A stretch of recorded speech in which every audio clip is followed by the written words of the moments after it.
There comes a moment in every person's life where they have to make a choice, hold on to who they've been, or become who they're meant to be. But here's the hard truth. You can't carry both. You can't step into your future while clinging to an old version of yourself. The stories, the habits, the survival mode, the self-doubt. At some point, you have to let it go.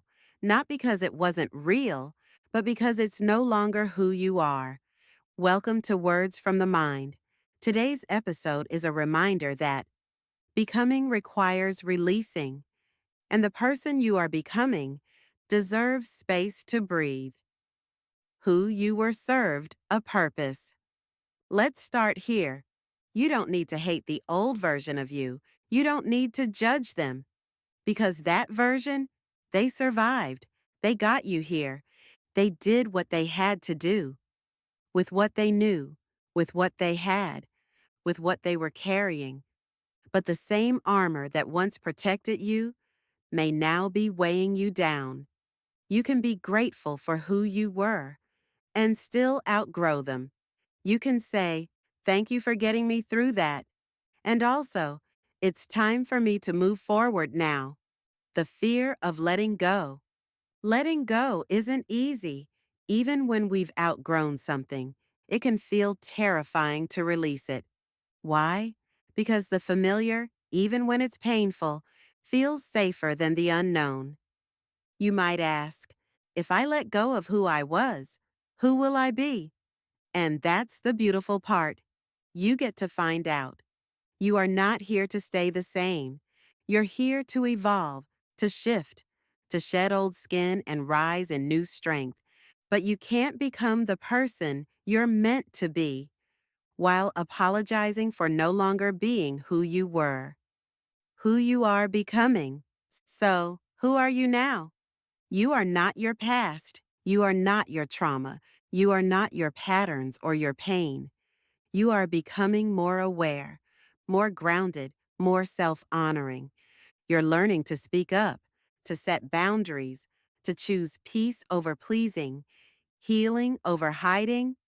This version of you, they're not perfect, but they're real. And they're ready.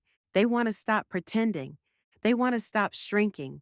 They want to show up fully, even if their voice shakes. But they can't rise if you keep reaching back for the version of you that made everyone else comfortable. You weren't born to stay in a box. You were born to break patterns, to break silence, to break free. So if you feel like something inside you is shifting, you're not crazy. You're growing. And yes, it's painful. Growth always is. But pain is not punishment. It's preparation. Let go of the roles you played when you didn't know better. Let go of the masks you wore to feel accepted. Let go of the stories that kept you small. You are allowed to evolve, to change your mind, to choose something different, even if no one claps for it. Let go of who you were. Let go of who they wanted you to be. Let go of who you thought you had to be. And say yes to who you are becoming, because the most powerful version of you has been waiting on the other side of release. Thank you for joining me on Words from the Mind. If this message helped you loosen your grip on the past, share it with someone who's ready to step into more. You're allowed to change. You're allowed to grow. And you are worthy, not because of who you were, but because of who you are. Until next time, keep shedding, keep softening, keep becoming, because your next chapter deserves the real you.